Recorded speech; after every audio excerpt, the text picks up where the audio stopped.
Hello, my name is David Jefferson, pianist, composer, instructor. I created this series breaking down barriers to music theory to simplify mastering the fundamentals of music theory through very accessible approaches and lectures that you can do in simply minutes a day. This course comes jam-packed with a series of short interactive lessons featuring brilliant on-screen displays and live tutorials allowing you to see what is played in real time. Creatively illustrated using professional software and resources, this course allows you to set the pace and guide your own learning through over 3 hours of video content with the assistance of a multi-award winning master certified instructor.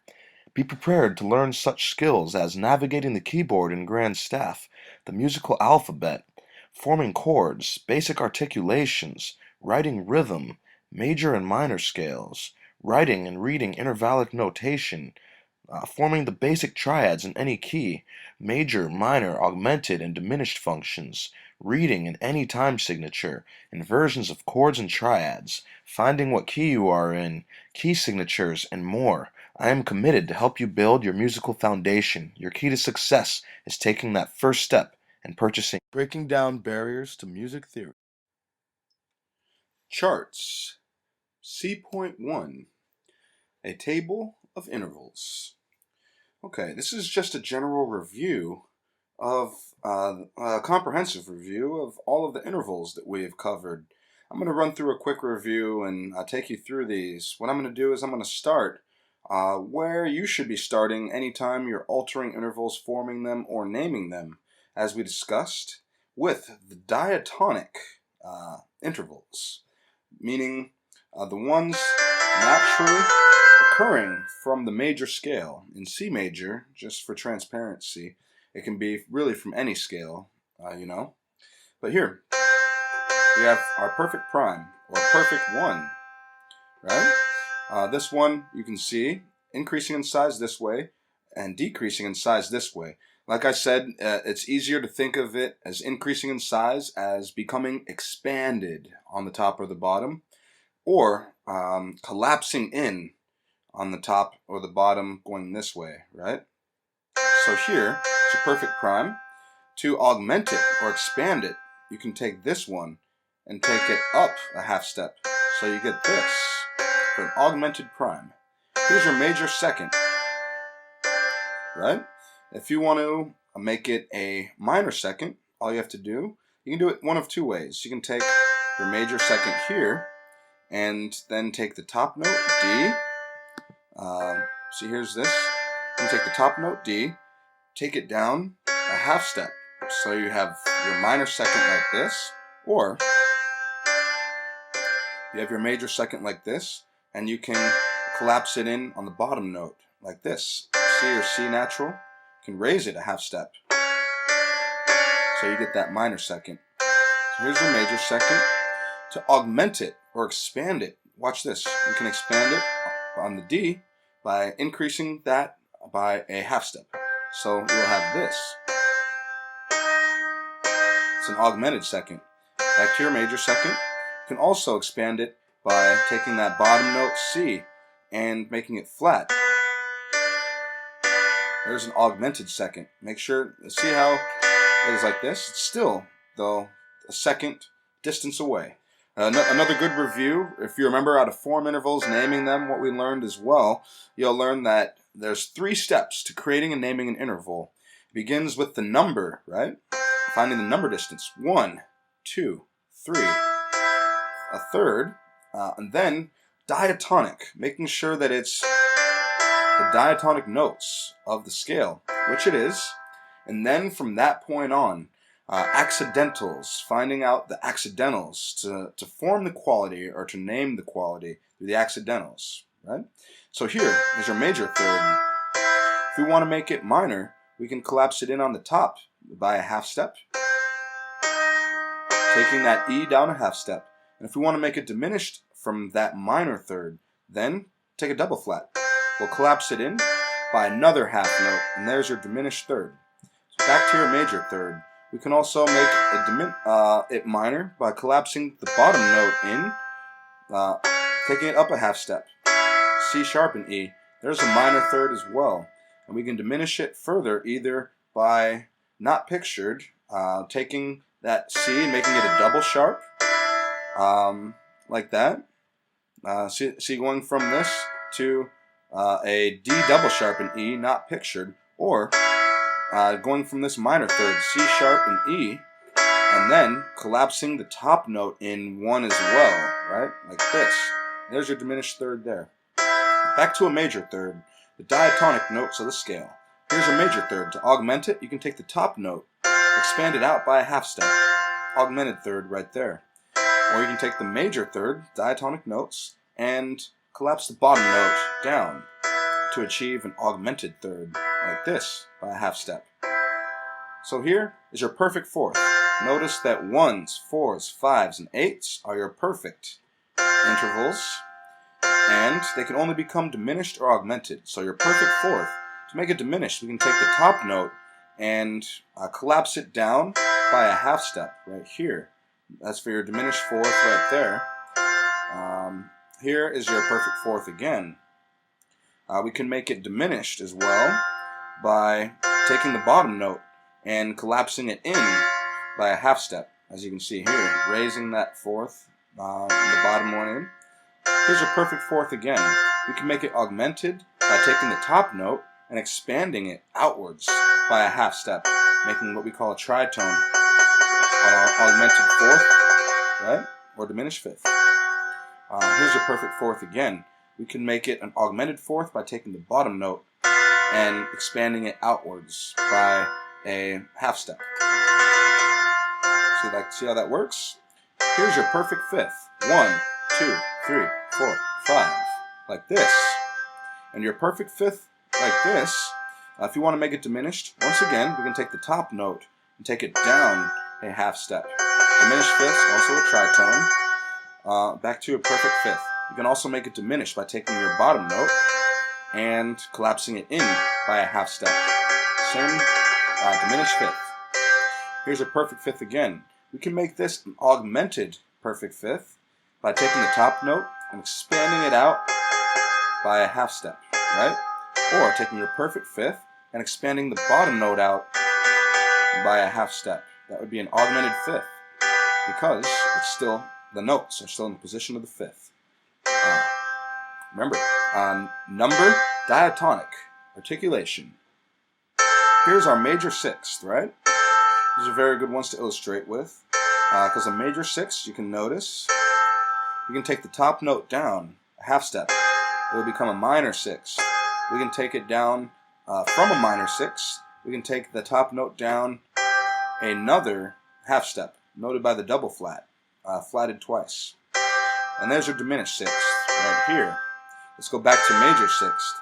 You can make your major sixth a minor sixth by collapsing it in once by a half step on the bottom, right? Then, what not pictured is the double flat. It can also be a diminished sixth by taking the bottom note in a second time with the double sharp, right? And not pictured. Or, here's your minor sixth. We can take our minor sixth again, and then we can collapse, after the bottom note is collapsed in by a half step, we can collapse the top note in by a half step. And there is your diminished sixth, right here. Still the spacing of a sixth. Back to our major sixth. Diatonic notes, where you want to start on, normally. And your major sixth, we can augment expand that top note out by a half step. There's your augmented sixth, right? Right there. Our major sixth, we can take the bottom note and use a flat to expand the bottom note out by a half step. There's your augmented sixth again. And major sixth. So here's your major seventh. Right here. The major seventh, we can make it minor by taking the diatonic notes, taking the top note down by a half step. And there's your minor sixth, right? If we want to make that minor seventh, sorry about that. If we want to make your minor seventh, then a diminished seventh, we can take that top note down again by another half step, noted by the double flat. There's your diminished seventh. Let's go back to the major seventh. We can make our major seventh a minor seventh by taking the bottom note in, collapsing it in a half step with the sharp.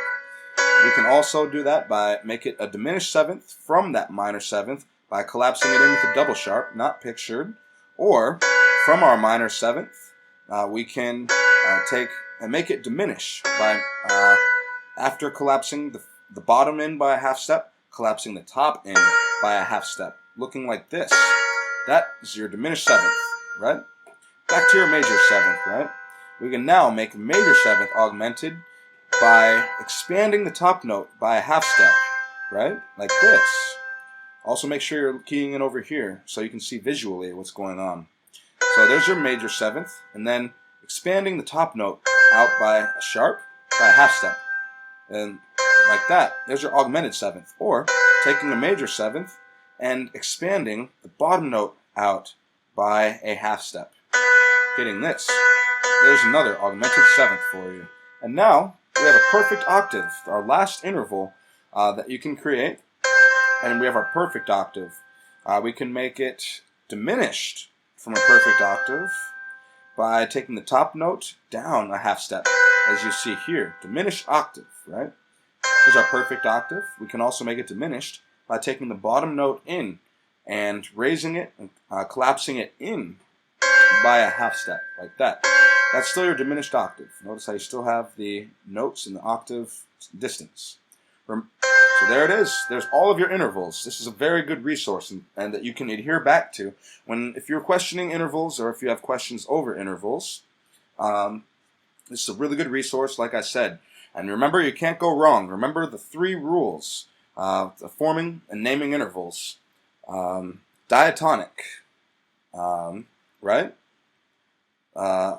Number is the first one. Number, right? 1, 2, 3, 4, 5, 6, 7, 8. Then diatonic, making sure it's in this diatonic position before you name it or create it.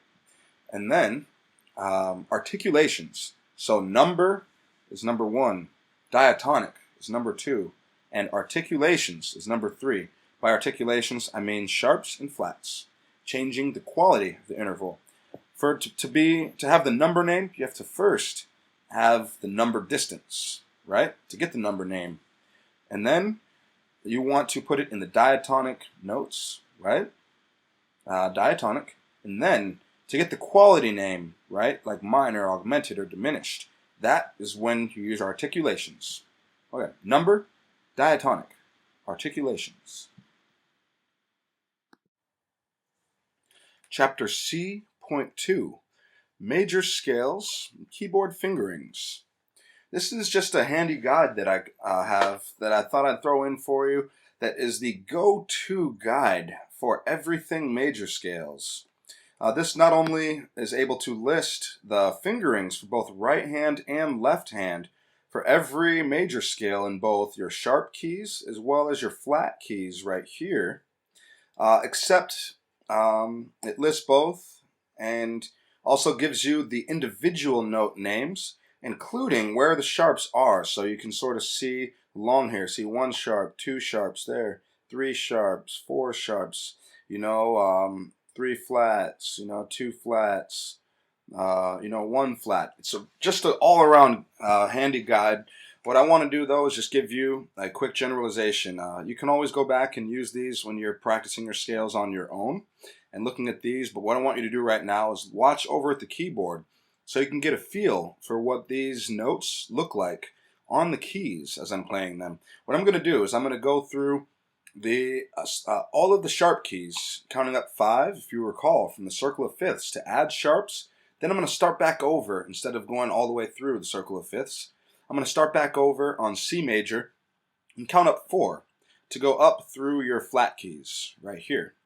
So C major, if you check over here, is a C, D, E, F, G, A, B, C. No sharps, no flats, right? Count up 5. So G major is G, A, B, C, D, E, F sharp, G. 1 sharp. Count up 5. And D now. D, E, F sharp, G, A, B, C sharp, D. D major, 2 sharps. Count up 5 again, and you have A. and A, B, C sharp, D, E, F sharp, G sharp, A. 3 sharps, count 5. E, F sharp, G sharp, A, B, C sharp, D sharp, E. The key of 4 sharps, count up 5. B major, B, C sharp, D sharp, E, F sharp, G sharp, A sharp, B. 5 sharps, and count up 5. And now, F sharp major, F sharp, G sharp, A sharp, B, C sharp, D sharp, E sharp, F sharp. Now, that is 6 sharps, and the last one maxing out our sharps. Count up 5. C sharp major, you have C sharp, D sharp, E sharp, F sharp, G sharp, A sharp, B sharp, C sharp. Everything sharped. That's where the sharps end in the circle of fifths, and you switch over to flats if you continue counting up 5. Let's start back in no sharps, no flats. A C major, this time counting up 4. C, D, E, F, G, A, B, C. No sharps, no flats. Counting up 4. Takes us to F major. F, G, A, B flat, C, D, E, F. 1 flat, F major. Count up 4. And make that our root. And we have B flat major. B flat, C, D, E flat, F, G, A, B flat. B flat major, 2 flats. Count up 4. E flat major, E flat, F, G, A flat, B flat, C, D, E flat. 3 flats. Count up 4. A flat major, A flat, B flat, C, D flat, E flat, F, G, A flat. 4 flats. Count up 4 again. It takes us to D flat major, D flat, E flat, F, G flat, A flat, B flat, C, D flat. The key of 5 flats, D flat major. Count up 4. That takes us to G flat major, G flat, A flat, B flat, C flat, D flat, E flat, F, G flat. G flat major, the key of 6 flats, and then the last key, maxing out flats, which you won't see all too often. Count up 4 from G flat. That takes us to C flat major. Every key has a flat now. C flat, D flat, E flat, F flat, G flat, A flat, B flat, and then C flat. That is 7 flats, all flats. So here we are, we went all the way through these sharps, from here all the way down, counting up 5, and from here all the way down, counting up 4. Now remember, go back through, practice with these fingerings, and practice going through the circle of fifths in this same way, using both hands, watching for the cues like we discussed in the previous unit as well. With your group 1, 2, and 3 scale fingering rules, make sure you're using those, because those rules will really simplify these scales. And make sure you know where those 4th fingers are going with each hand, because that will give away, pretty much all of the fingerings with the scales, once you practice and get good with them. And remember, scales, when you're building up to both hands, start with one hand alone, then both hands together, and switch them up, separate and together, while also making sure to practice very slowly, watching for everything we talked about. C.3 Arpeggios of major and minor triads. Now, as opposed to going through all of these arpeggios just on the miniature keyboard that I have here, it would make better sense for me to just explain a little bit about these. This is a go-to guide for all of your fingerings for arpeggios. An arpeggio is just, it can be the, you just want to start off with the root position, arpeggios that you'll see. And an arpeggio is basically 1, 3, and 5. A triad from any key. Like say you even have like D major. It's 1, 3, 5, and 1. Basically repeating that pattern. 1, 3, 5, 1, 3, 5. You know, 1, 3, 5, 1, 3, 5. And then what these other inversions are showing you is showing you the different inversions. You know, starting on the 3, right? Instead of starting on the root, starting on the 3rd.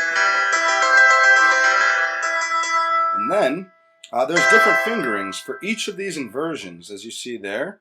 And like here, you have another inversion here, starting on the 5th. And depending on which inversion you start on, there's going to be different fingerings. On the top of all of these, those are your right hand fingerings for each of these arpeggios. And remember, putting your thumb on the top note allows you to continue the arpeggio up, right? As opposed to the fingerings that they may have there.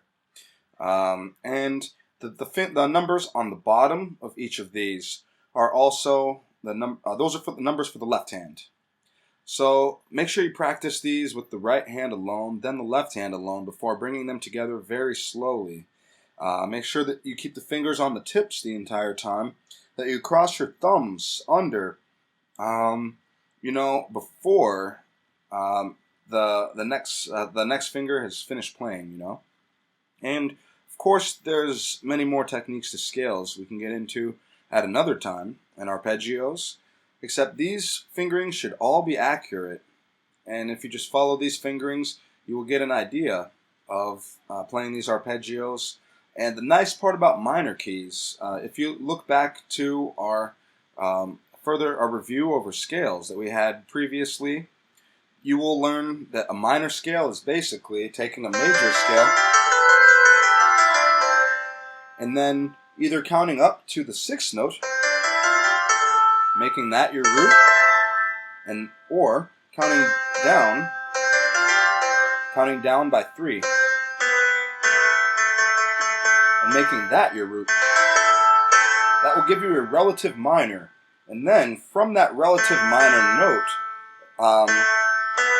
when you play to that 3rd note for natural minor, continue as if the rest of the notes starting from that 3rd one are still the C major scale, except starting on A and ending on A. Your 3rd note, continue as if that's your new root, up to A, right? And then back down. That will give you a minor scale. Say I'll do it in F, for example. Here's F major. If I count down 3, 1, 2, 3, always diatonically, and make that your new root. And you'll see that the relative minor key of F major then is D minor. And then see here, as D is your new root, you're going to go, once you get to F, then you're going to play up to D as if the 3rd note is a root of the major scale. F, G, A, B flat, C, D. See, but ending on D. D, C, B flat, A, G, F. And then E, D. And then these arpeggios for the minor triads, that's where they're coming from. They're coming from the relative minor, or harmonic minor, the 1, 3, the 5th, and the 8th. And then repeating those, and then inverting them, taking that bottom note of the triad, putting that note on the top, and then there's your 1st inversion. And then for the next triad, you're going to be starting over on the root of the 3rd. The 3rd is the root, basically. See, like that. And then when you have this, what you're going to do again is take that 1st inversion, take the bottom note, put it on top while holding the other ones, and then you have your 2nd inversion here, starting on the 5th, right? And then that's where they're getting that arpeggio. I'm doing these in A minor right here. And then when you're starting on the 5th, there's going to be different fingerings, right? And then when you take that second position, or second inversion, and then throw the note up top again, well, the bottom note up top, while holding the other ones, you'll notice it'll take you right back to your original inversion. So, and the nice part to note is that navigating through the minor keys via counting up 5 works the same way as the circle of fifths. See, this is now the key of 1 sharp. Right? So that works the same way, counting up by the circle of fifths, counting up 5 to get to the next one, adding sharps, or starting with A, no sharps, no flats in the natural minor, right? Then if you count up 4, that should take you to the next one, yep, D minor, the natural minor scale of 1 flat, right? And see, if you count up 3 from there, the same way how you found the natural minor, that'll take you to the scale, the major scale, F major, of 1 flat. Once you understand these relationships, it will be much easier to find major scales, minor scales, and to understand them, as we talked about. And also remember that there's 3 different types of minor. I'll start on A. See how A minor, relative minor of C major. That has no sharps, no flats, just like the major scale. But remember though, there's 3 types of minor scales. Natural minor is the natural minor scale that we've been using. Harmonic minor, raising the 7th scale degree up a half step, ascending and descending. That is what you will see is the most commonly used minor scale. And then you have the melodic minor scale, taking the 6th and the 7th scale degrees of the scale and ascending, raising them up a half step, and then descending, taking them down a half step. And remember, all of these interval relationships for scales are going to be the exact same on any key. I mean, you can even take, say, D flat major, key of 5 flats, and here's your major. See that? Same exact major scale, counting down 3, or up 6, diatonically. And that'll give you your relative minor.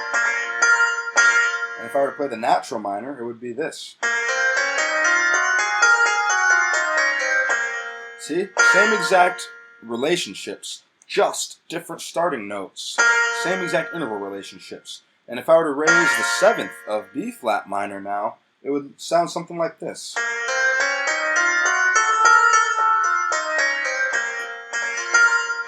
And if I were to raise the 6th and the 7th ascending in melodic minor, and then lower them to the natural minor, descending, to create the melodic minor scale, it would be something like this on B flat, right?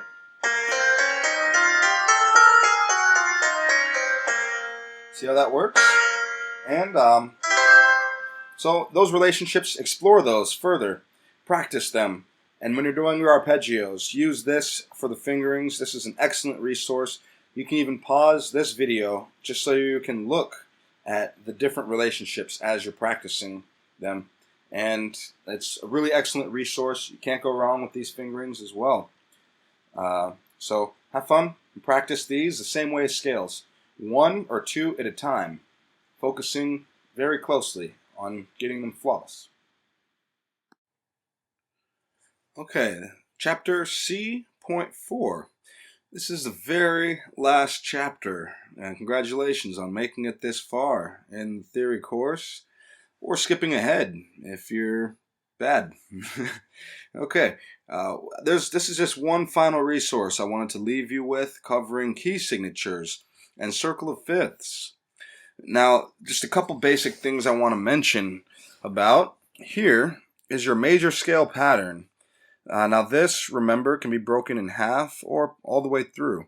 This outlines the intervals separating the notes of the major scale. The pattern that it will go start. This one will always be starting, right? So start from there, whole, whole, half, whole, whole, whole, half. Play this pattern on any starting note, and that will always give you a major scale, right? And you can also think of it as a line drawn in the middle, separating them into 4 and 4, what we call tetrachords. The scale broken into 2 groups of 4. And if you do that, they'll be separated by a whole step, and then each of the tetrachords will be whole, whole, half, like that. And the second one will be whole, whole, half. It's another way to think of the major scale pattern. Now, order of sharps and finding the key from the sharps. That's one thing we didn't get into much, except it's very easy to learn. The order of sharps is F sharp, C sharp, G sharp, D sharp, A sharp, E sharp, and B sharp. Now, a good way to think of those is fat, cats, get, down, at, eddies, barn, right? That's a simple saying to remember the order of sharps. That's the order of sharps and the way they will appear on the staff, right? And as you'll notice from here, this is the key of C sharp major, because it has like every single sharp, all 7. Except if you were to, say, block these other ones, these would appear one at a time, right? Like if it was just that F sharp right here, that would be G major. If it was just the first 2, that would be D major, right? If it was the first 2, 3 in this order, that would be A, and so on and so forth, right? And they have to be added and drawn in this order. F sharp, C sharp, on the treble clef, right? F sharp, C sharp, G sharp, D sharp, A sharp, E sharp, and B sharp, like that. There is also a different order for the bass clef, which unfortunately I don't have pictured here, but you can always find that one somewhere else.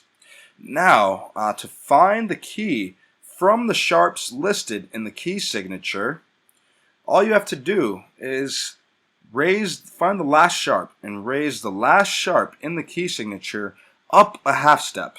The note that you have there will be the name of the key that you're in. I drew out the circle of fifths here, counting up 5, and from C all the way back to C, so you can get a feel for that, right? Here, and then here, like that. Now, let me show you how to find the key from sharps, using some of these as an example. Raising the last sharp in the key signature up a half step. Say you don't know that 2 sharps is D major. You have F sharp and C sharp. If you take C sharp, raise it up a half step from C sharp to D, you get D, the note D. What key is it? D. You have 4 sharps. You don't know that it's E major. F sharp, C sharp, G sharp, and D sharp. What do? Take the last sharp, D sharp. Raise it up a half step.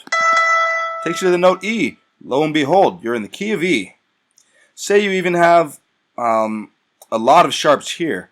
F sharp, C sharp, G sharp, D sharp, A sharp, E sharp, and B sharp. Sorry, it's a little sloppy. B sharp is your last sharp, right? There's a bunch of them, but it's very simple. B sharp is your last one. Remember, B sharp is right here, and raise it a half step. What do you get? C sharp. What key are you in? C sharp. That simple as finding the key from the sharps, right? And also, it works the reverse way. If you want to find the key from just this key here, right? You can also think of it as the sharps by number, Like G will have 1 sharp, D will have 2, A will have 3, E will have 4. You'll memorize those just working with them in time. Now here's the order of fifths, of course. Counting up 5 each. C to G, D, A, E, B, F sharp, C sharp, and then it switches to flats: A flat, E flat, B flat, F, and C, just like we talked about. This is just an overlay so you can get a feel for the circle of fifths and whatnot, and vice versa for the circle of fourths, right? You can do that on your own time, and it also shows you some examples of these keys, what the flats look like and whatnot. Speaking of flats, the order of flats right here, from adding them this way, subtracting them this way: B flat, E flat, A flat, D flat, G flat, C flat, and F flat. That is the order in which they'll be added. And remember, when you add one, you're adding it to all the ones before it, right? So this will be B, E, A, D, G, C, F will look like this on the treble clef: B flat, E flat, A flat, D flat, G flat, C flat, F flat.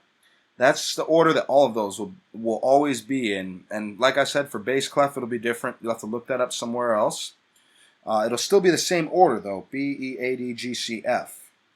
So knowing the B, E, A, D, G, C, F right here, 1 flat will be the key of 1 flat, or F major, whatnot. Speaking of that, how do you tell what the key is? You know the order of flats here. How do you tell? It's actually easier to find the key from flats. All you have to do to find the key from the flats shown is find the second to last flat in the key signature, with an exception being F major, which is only 1 flat, right? But finding the second to the last flat in the key will tell you what key you're in. Simply enough.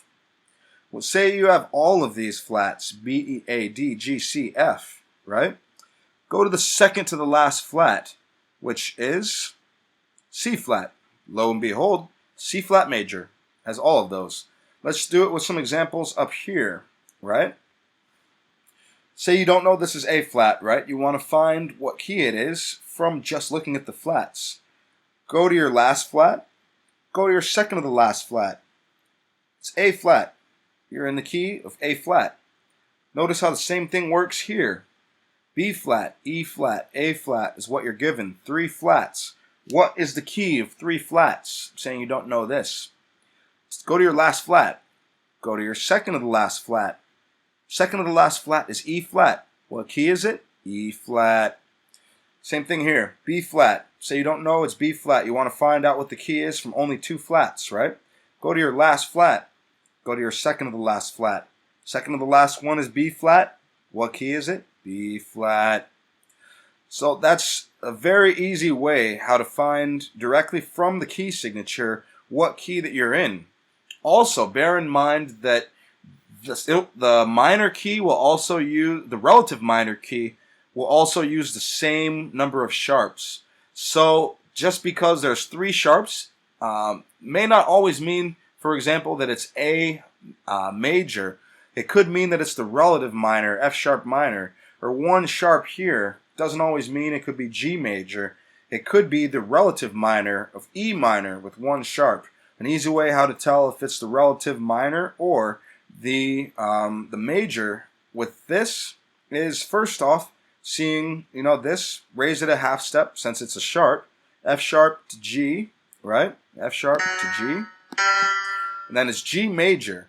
But to tell if it's a minor key or not, look at the beginning of the music, the notes at the beginning of the music in the first measure, or the notes at the end of the music in the last measure. See if it's ending on an E, the relative minor, from G major, right? Or see if it's ending in a G and starting in a G, the first and last measures. Most of the time, if the first and last measures of the music will tell you if it's a minor key or if it's a major key. Finding the major key that it is will tell you the relative minor key that it is as well. Like say it's say you see 2 sharps in the key signature. You take the last sharp, C sharp, take it up a half step. You know that the 2 sharps is telling us the key of D major, right? But say you look at the first and last measures and it's showing a B. use that, count down 3 diatonically, D, C sharp, B, and your relative minor is B.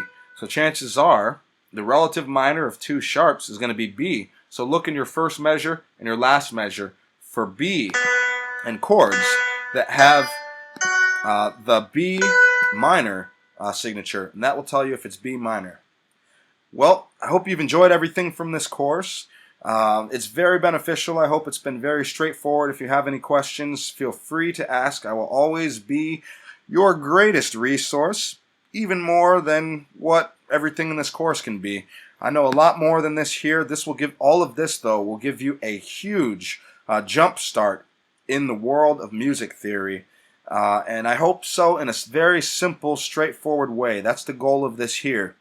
If you think music theory is challenging or difficult, you're doing it wrong. It should be very easy. And if you're having problems with anything, feel free to reach out to me, and I will do my best to make it very easy for you, because that's the way music theory should be. And I will do my best to try to explain it to you in the simplest way. Even if there's things that I didn't cover in this course, feel free to ask me about that. Once again, my name is David Jefferson. And here is a quick index for everything that we covered right here. You can also find the tabs for these same things as we covered. But this is an overview of each of the chapters. Chapter 1, or Section 1, Section 2, and Section 3, and an overview of your charts. It's been an honor to kind of go through this material for you guys. I hope that it really helps you along your way with music theory. And if I get enough feedback and enough, collaboration, sales, students from this, who knows, you might be, you just might be seeing music theory in minutes too. I'll leave that up to you guys. And this took a long time to make, actually, so I'll leave that up to you as well. Thank you once again. I hope you've enjoyed everything in music theory in minutes. As always, I hope I can be your greatest resource. For any questions you have, feel free to ask me. Thank you, and good job, and thank you for making it this far through the course. Congratulations.